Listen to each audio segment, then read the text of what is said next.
Congress may be coming out and promising a MSP guarantee law, but let's look at what the numbers look like. Is it even a plausible demand? Is fulfilling it a plausible guarantee, as the Congress makes it sound? It's really not that easy. So let's break it down for you, what exactly the reality is and what's the cost of implementing such a law would mean on the exchequer. Let's take a look at the financial year of 2020. We're given to understand that procurement of MSP under MSP by the government was 6.25% of the total produce. It was over 25% as far as the crops under MSP is concerned. Now, if a law is brought in like these farmers are demanding, that would mean an additional burden of 10 lakh crore rupees per year. That's the kind of burden that the exchequer will have to look into, which is why the government says this is not fiscally prudent. My colleague Aman Sharma joining us, getting us more details of what he's gathered from his sources within the government.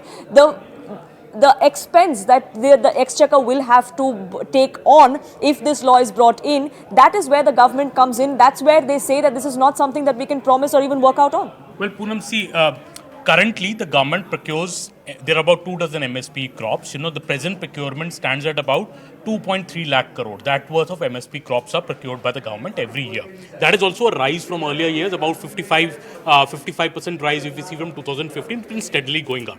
But the total produce of MSP crops in the entire country is about to be 10 lakh crore. Everything is not procured in MSP because farmers also sell it in the open market, and there's always this, government gives this option, you can sell it in the open market. If the farmers' demand is met, the farmers' demand is that all MSP mandated crops should be procured on MSP. The government will have to spend 10 lakh crore. That is just shy of the 11 lakh crore budget of capex, which was given in the current union budget. So where does that leave the fiscal deficit and the fiscal situation? Some farmer unions are even demanding that every crop produced in the country should be taken at MSP, even the dairy products and other things.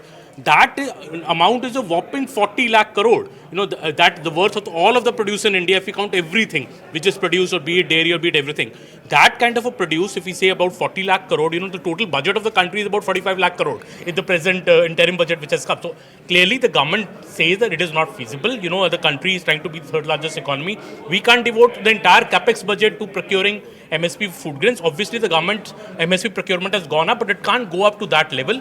And the Congress is promising it, very easy to promise, difficult to actually fulfill it. As we've seen many other promises made during elections, it becomes a big financial issue when you have to really fulfill it. That is what the government's claim is. Also, this point that the MSP of crops, particular crops like wheat and paddy, has also been consistently rising in the last 3 to 4 years. There's been a 20-25% rise in the MSP of crops also. So the government says it is very, its intentions are pure. It wants to procure crops from MSP as much as it can, but bringing a law would make the situation really physically, untenable for any government to sustain it. Absolutely, and that's where the government comes in from. But the government has making an outreach to these farmers. A meeting was held just yesterday. The farmers say that this is a little too late. We had this plan chalked out for days together.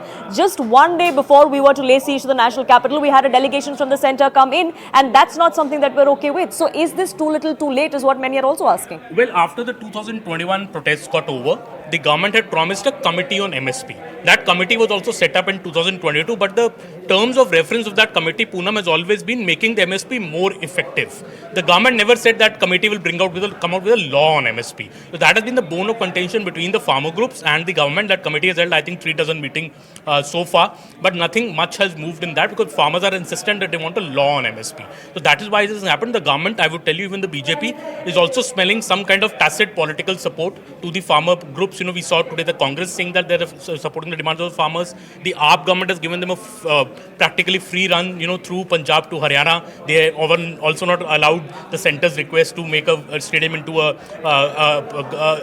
temporary jail. So clearly the BJP is also smelling that there is tacit political support, and this is coming, the timing coming just ahead of the Lok Sabha elections makes the entire the intentions suspect. That is what the BJP feels. So is there more than what meets the eye is the question many are asking. Aman, thank you so much for getting us those details. The centre is very, very clear. This is going to be a burden on the exchequer. It's fiscally not prudent. Several meetings have been held, several outreaches have been done by the government. Some of the demands that the farmers have put through have also been agreed upon, like the withdrawal of cases in certain states.